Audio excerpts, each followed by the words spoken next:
Welcome to the Floortime Manual, brought to you by the Greenspan Floortime approach. Dr. Greenspan always thought of Floortime as a systematic approach that would have a high level of consistency with its core principles and techniques, but it would also give the practitioner room for creativity. He put this system of Floortime in his many books, but because of the breadth of his body of work, many of the core principles have either been misunderstood or misinterpreted. This manual aims to take his core principles and techniques and present them in a systematized and manageable framework while providing an interactive learning experience.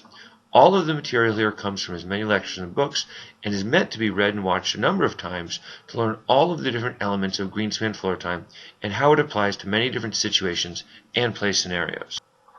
The manual has been broken up into a few main sections. First, there are the steps of the Greenspan Floortime approach, which are follow the lead, challenge, and expand. Then we move on to the three main types of play. These are the most common types of play typically found during Floortime activities. We have sensory-based play, object-based play, and symbolic play. And then you can move on to setting up your Floortime session, where you'll be able to take a final test, learn to set up your space, and begin doing Floortime. We also have a special section on troubleshooting that breaks down the different challenges and common behavioral problems that someone may see when doing Floortime with a child, as well as a tools section in which we include a glossary that goes through many of the common terms used throughout the manual. You'll even see some of these terms highlighted in which a bubble will pop up with the definition throughout the manual. As we begin the manual, you'll see the first step is to learn about the basics of following the lead,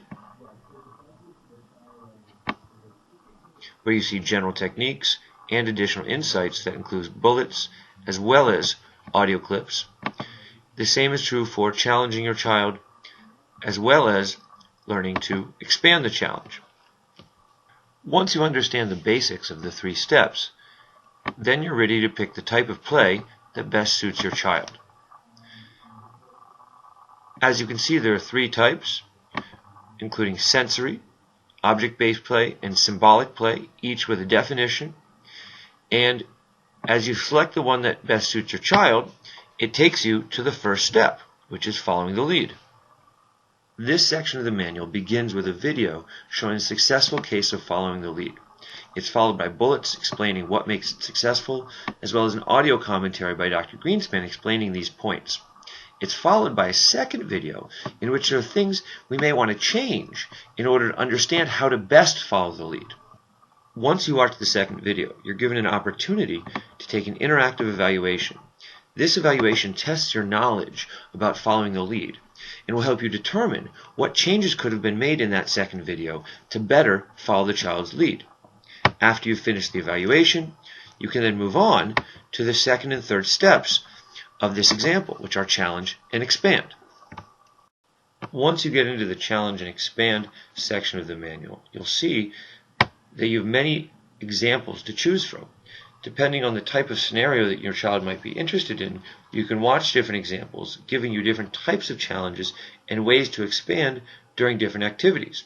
This is true for not just the symbolic challenge and expand, but also for the object-based play and the sensory-based play. Another useful feature of the Floortime manual is the Troubleshooting Floortime section. As you can see here, it covers different attentional problems as well as behavioral problems. These are some common challenges parents and professionals may run into while doing Floortime, as well as in daily life. Each of these challenges can be clicked on, where you'll find some of the reasons why children may engage in these behaviors, as well as what some of the solutions are. These are often followed by audio clips of Dr. Greenspan explaining some of the solutions from his previous lectures and workshops.